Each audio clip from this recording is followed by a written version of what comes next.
wonder what that's going to look like when we send. So we got a nice shiny new Dozer. I was just saying, what's that going to look like when we send it back? You are going to be on your best behavior. All right. Yeah, it's a beautiful day. That Dozer looks pretty clean and shiny. I'm a little worried about what it's going to look like when you come pick it up. Oh, you probably can't hurt it. All right. Need to have them give me a little intro how it works. All right, so you got to give me a little intro on how this thing works. What do we got going on here? All right, come on in here. This is your reverse and forward and steer. Okay. So, got that. let me shut her off for a second. All right. Anyway, you go forward, and if you want to turn, to the left, you push on your stick left. If you want to turn right, push on your stick right. Right, that's the same as mine. Neutral, and then reverse. All right. And then on your blade, you got up and down, and then Angling it. angles, Tilt. 6-way blade. And then this one here turns your blade. And then of course this one operates your ripper, and over here is your park. You gotta have it in the park position. It's just a toggle switch. You gotta have it in park position in order to start.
Go ahead. So what do you think? We got this under control? It looks like it's under control right now. All right, but once it hits these ramps, it'll be another story. Now, once it hits the ramp, we just keep going the way we're going. Nice and slow, it should roll right off the truck. All right, there we go. Cool. You gotta keep it straight, and it should go. All right, that's you. All right. All right, we're ready. Where's all the people that are out late? I know, we're coming for them. We're coming for them right now.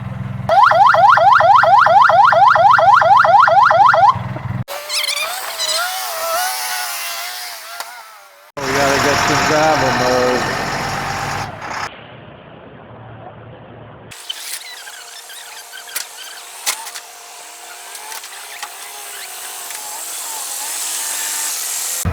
Wow, we just got a new loader here. I'm pretty excited. I've been looking for at least a year.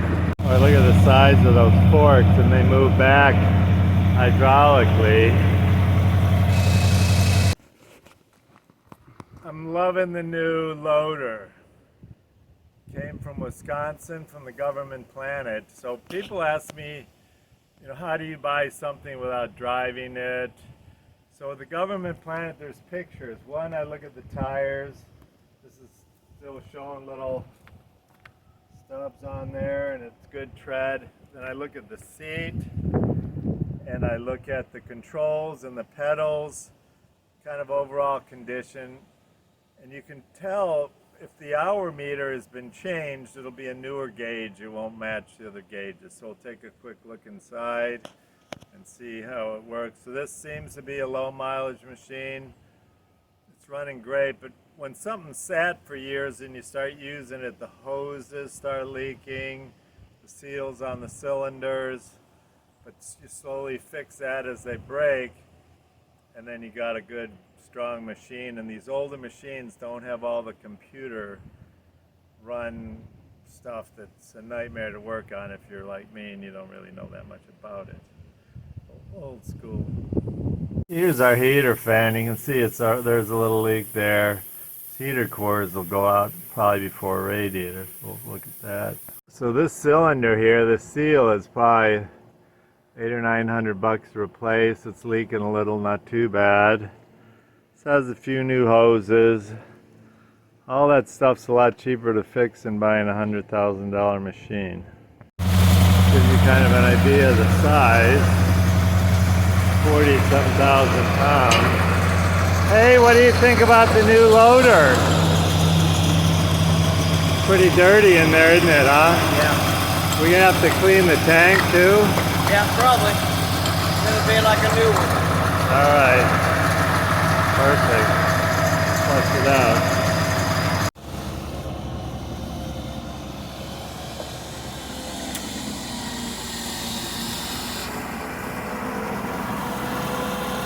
Figured I'd go get the biggest stump I could find just to test it immediately. I don't know what I was thinking.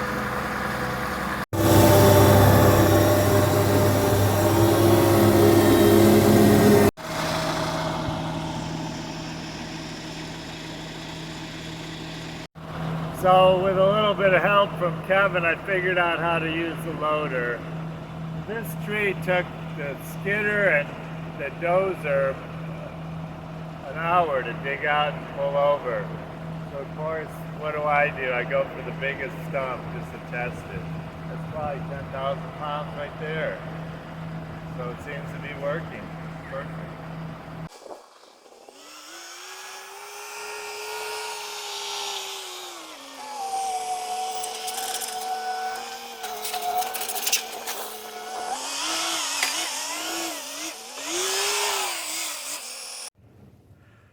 So one of the things we do is all the tops and everything we cut up for firewood, pick it up, burn it.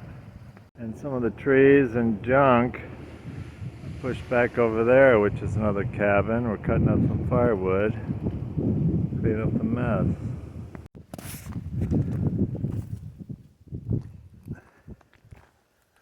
How's it going today? Doing all right, you? Good, you getting some wood cut up? A little bit. It's cold enough, isn't it? It's gonna be. Alright, that's why I'm trying to get a load. Yeah. Alright. So I'm loading up some of these nice split pieces, some green wood to mix with a hot fire to slow it down, but mostly I try to burn dry wood, and some big chunks for overnighters. So it's part of a cleanup process. I like to think the firewood's a byproduct, but it's actually a lot more work. But we need to clean up the mess somehow, so we're making progress. Well, I've been working here making what I call the premier camping spots. So these are going to be our premium sites, I call it. People with their big buses, they need a lot more room to get in and out. They'll turn around here so you can pull through and pull out. And there'll be plenty of extra parking and places for a picnic table. So I take the dozer, I clear it all out, let it sit a little while, then we got to put gravel there, pack it all down, level it out, then we put in the utilities. It's going to be great. Premium. Part of our work here, setting the non-stop trees, following trails.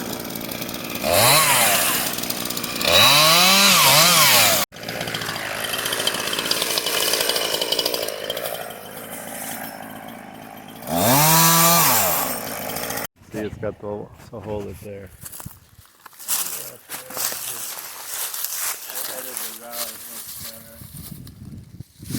Get my prop all together. So, there's trees falling down on trails all the time. I was out trying to mark the new Bigfoot trail that we're planning. Of course, there was trees like crazy here. So we're going around, we're pruning them, and then I'll go out and put up the signs. The Bigfoot trail is going to be awesome all around the park. Is that Bigfoot over there? Action. Wow, this is pretty exciting. This is our Bigfoot trail. We're going to have a nice windy, it'll probably be about a mile or maybe 2, winding around some places that people normally wouldn't go. Fairly easy, a few technical spots, nicely signed, and there's some alien activity zones and Sasquatch breeding areas that the old sign are using enjoyment. So this area here, I'm making some deer habitat. We've got a lot of downed trees, and I kind of smooth it off, break up the soil a bit, and then I'll plant fescue, clover, and winter wheat in here. And one of the things I learned is that deer don't really like being in an area where all the trees, you can see, are all crisscrossed and it's a big mess, because they can't escape quickly if there's a predator. So they want to be able to run away. So we're clearing up along this trail little areas like this, pushing all the junk. And when it's pushed into a pile, it provides good habitat for birds and rodents, and the rodents are good food for the birds of prey. I say it's a nature preserve, then you put the bird. Perfect. You know what I mean? Perfect. And it's all part of what we do here.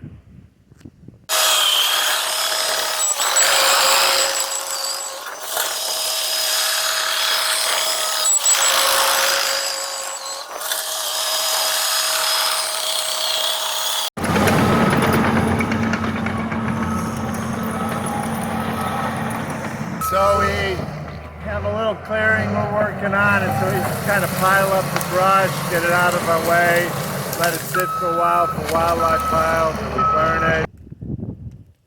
And then we feed all this, and the deer are going to love it.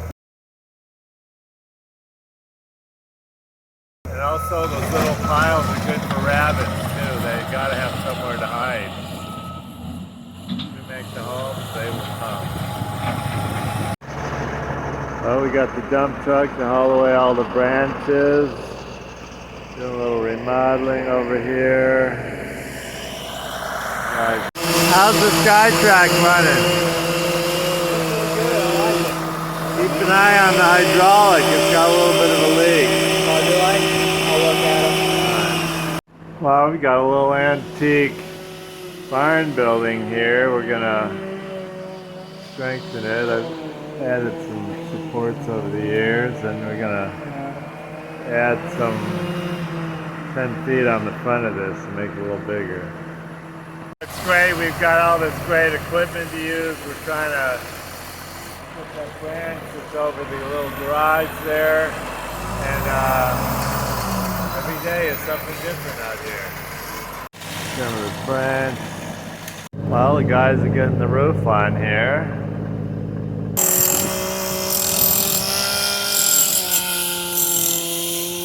So these are Engelmann spruce logs. They're from high in mountains in Colorado, so they grow really slow. They're really dense and they're insect resistant, so we're using them for logs. They were leftovers from a friend building a log house. So we're going to have the living room and kitchen logs, and the rest of the house will be standard framing. It's going to be awesome. Hybrid. We are on location. This is called the hybrid cabin. Got the 2 guys on the wall cutting and doing all the work. Yeah.